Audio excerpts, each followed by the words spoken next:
Hey, what's going on, everybody? Hope everyone's enjoying their weekend. And what a crazy week last week was. Um, I was traveling. I left on this day. I was traveling all these days, so therefore that's why I wasn't trading here, which is why I closed a lot of trades here. And I held on to one position, which was a Zoom position, which also did not work out. So to correct this, I let Zoom expire for a max loss, so that this is one trade that we'll discuss here in a minute, but I also have minus 1,260 on Zoom. And if you add that to the 419, that brings a total of minus 1679 for the week. So, two trades basically all week. Oh, there was another one. I did an earnings trade on Visa, but I'll go over that here in a minute as well. But yeah, so a red week. Out of the 4 weeks of January, I had one red week. I can accept that, and 1,600, roughly 1,700, is an acceptable loss for my account size. And that also brings the monthly total of January to 3,734. Not crazy great winnings, but I mean, hey, it's extra income, so I mean, for a month, that's not bad at all. But yeah, so I'll go ahead and start talking about what happened. So on the 28th, I entered a Verizon earnings play. I did an expected move. Oh yeah, I don't take screenshots of earnings trades, but I could go over it down here. So anyways, basically, I did a 205, 200, 195 iron fly for how much credit I got, actually. I think it's $3.60 of credit.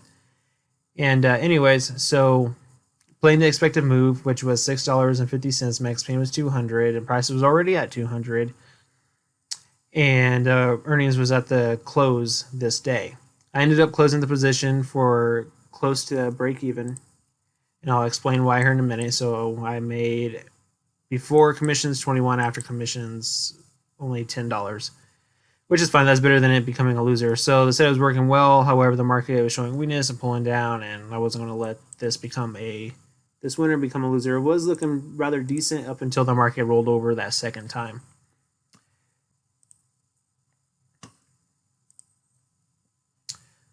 So entered the trade here. Earnings comes out. It's when it does this whole crazy whipsaw thing. And it was looking good. Looks like it was going to kind of come back to the 200, which it didn't. And then it rolled over. And as soon as it started rolling over, that's when I closed it near break even. So pretty much a scratch. That's, yeah, all there is really to say about it. Because when it started rolling. What's funny is I was watching it, and whenever I saw it come up to test this resistance level, I was like, maybe I should close it here. And I was like, no, it kind of looks a little cup of handle, but then it started flushing, and then flushing. I'm like, okay, I'm just going to close it. So, anyways, scratch trade on Visa. I think I called that Verizon earlier, but it's Visa.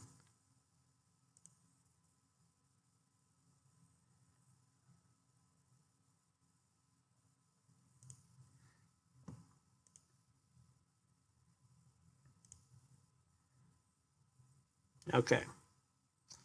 So I'll go over. I was trying to do a 3 days to expiration for the year 2021. I want to be more active and taking advantage of the short expirations in the SPX and NDX. So, anyways, at the time, you see right here, looked like so we had this crazy sell off yesterday. We're down. Looks like we're rebounding off the 34 EMA. All right, so I got a 10 minute buy signal near the support line. My stop was at 37.40. And you can guess what happened. It ultimately ended up rolling over, going below 37.40, which is where I stopped out for oh yeah, this also pulls SPY info because it doesn't. But anyways, stopped out around 37.40 and took the $400 loss because it obviously was not ready to bounce.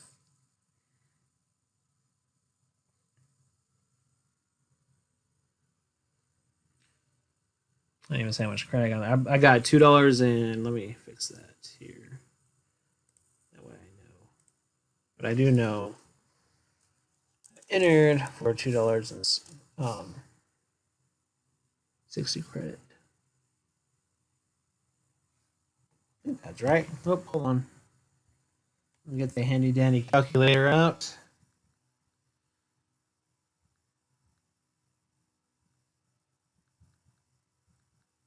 Okay, it wasn't 260. It was 220.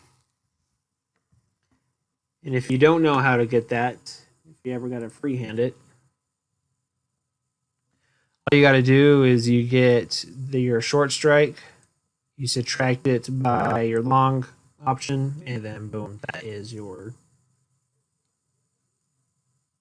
credit. Okay, penciled it away. Okay. So small loss there.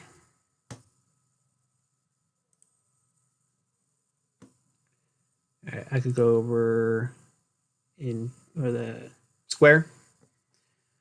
All right, entered 14 days till expiration, 2/17/50, 2/22/50, bull put spread. I actually reversed those. That's supposed to be a 2/22/50, 17/50. Anyways, this was the one for 260. Anyways, like you see here,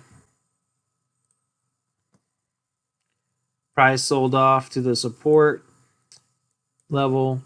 Got a daily buy arrow for a high of low bar, which means it got above that candle.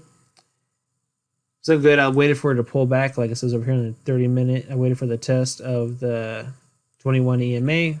Looking for it to go higher to retest this 50% fib level. Now I have 2 weeks for it to work out. Now my stop is going to be below this red line right here where it's support.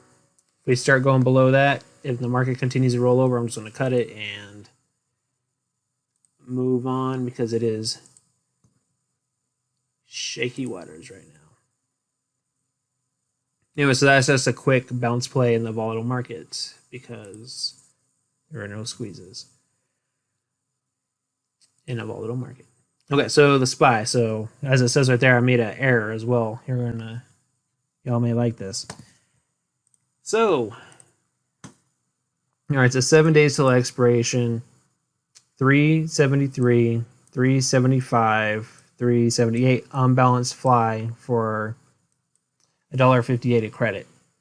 And now I'll discuss the error made here in a minute. All it is I entered too big a position. And that's it. Okay, so the reason I entered this trade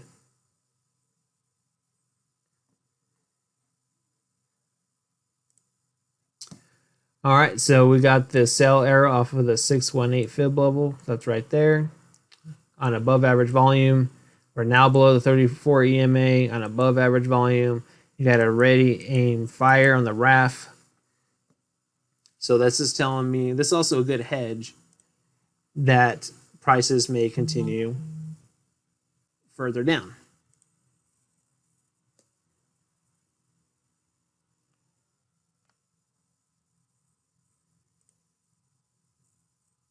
Go to this chart. Another thing that's making me worry about is this blue line right here is the 50 SMA. We closed below it.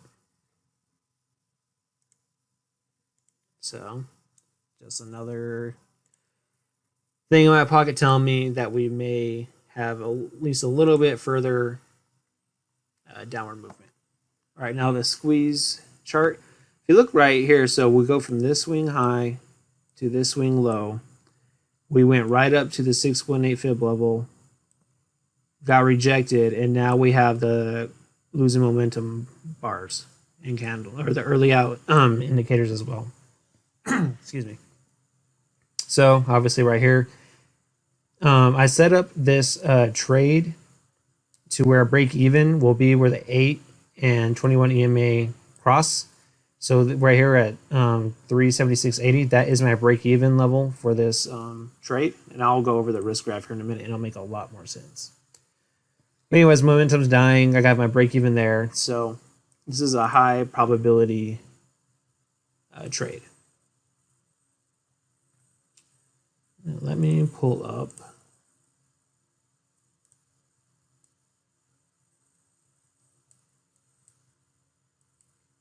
my platform and I will explain it. All right, so I'll just discuss the mistake. At first, I was just going to do 15. Like I was just going to put $1,200 into it. And when I put in the position, I put in when I put in the order, I saw this and I put in 15, when in reality, I was supposed to put 5. Like when I was getting my trader view ready, I was uploading my statement so I could do this video. I noticed down below, I saw this part 45. At first I was like, I didn't want 45, is that right? And then I pulled up my interactive brokers, and sure enough, that's what happened. I just put in the wrong stuff. But no, that's an acceptable, it makes it about 5.5% of my total account with the 45. So I could deal with that. But, all right, so since this is what I'm dealing with, put it there. Now I'll explain it. Okay, so if you're not familiar with the risk graph, right here is your profit and loss.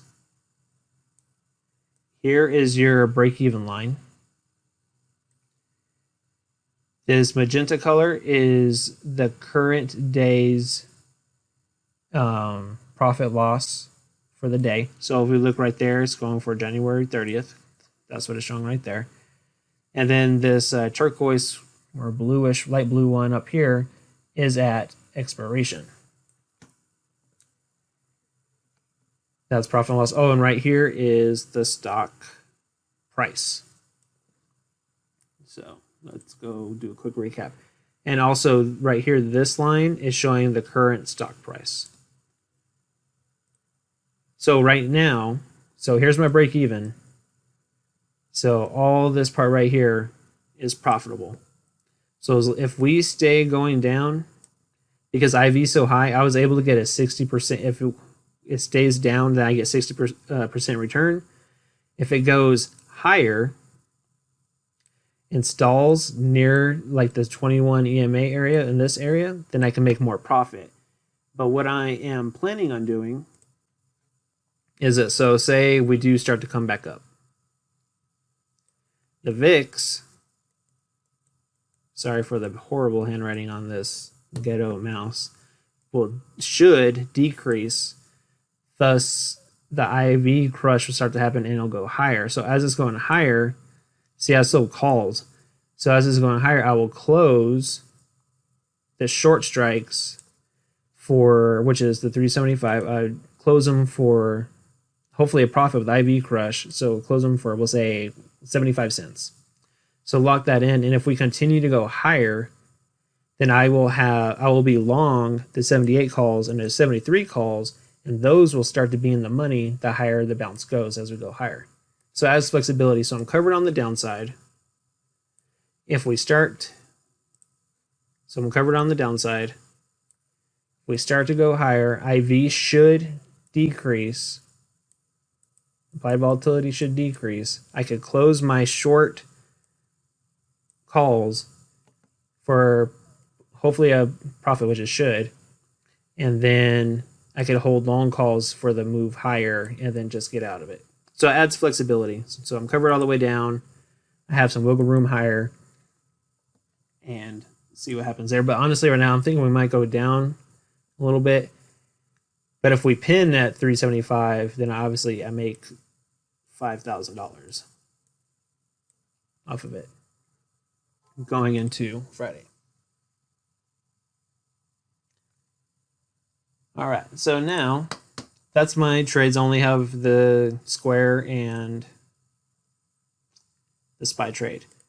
Now I'm going to talk about something that I'm watching. So when the market gets volatile like this, I do not jump into trades all crazy. I actually sit back and watch. So if this is indeed a trend change, then I want to see, let me get a better color that you will see. Okay, so we came down. Ooh, that is too fat. Okay, so price is coming down here. I want to see a retest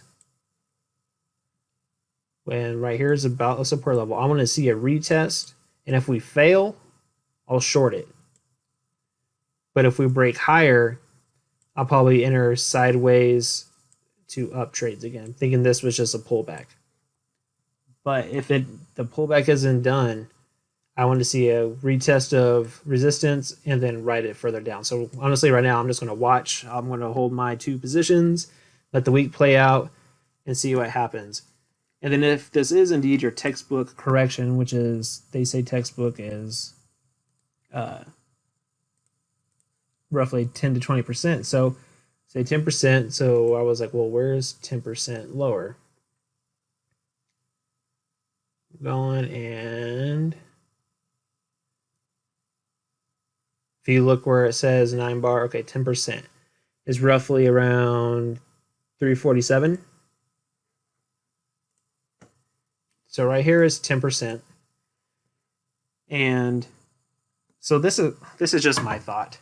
And no, this is just kind of what I'm thinking. So right here is the all-time high before the election.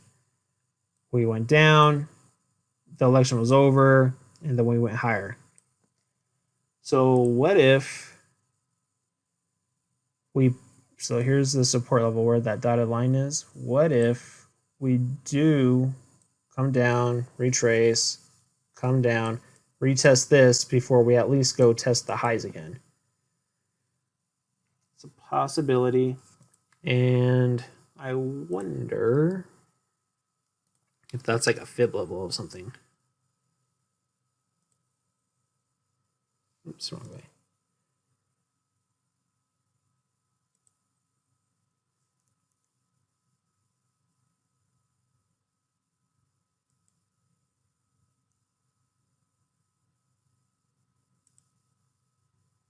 So it's almost, actually, put it down at September lows to the last highs. It's kind of interesting. Or I think it is anyways. So let me clean this chart up real quick. This, remove. Okay, so the 50% fib level lines up perfectly with the highs before the election. So it's a possibility. I mean, I don't see why not. Just a 50% retracement of this move right here before continuing higher. I mean, I guess it's a possibility. I mean, there's no reason to completely discount it. And we have greater than 50% volume coming in on these down candles, especially after going up and hitting the 618 fib from the prior swings, which I showed earlier. But anyways, that's what I'm watching. Remember, be patient, watch your position size, and yeah, trade safe. If you found this video helpful, please like, subscribe. Have any questions, leave a comment below. If you think I did something funky, please let me know. And write in the comment section, and I'll be sure to answer. And who knows, maybe you'll show me something. And so, yeah, thank you, everyone. Enjoy the rest of your weekend, and take care.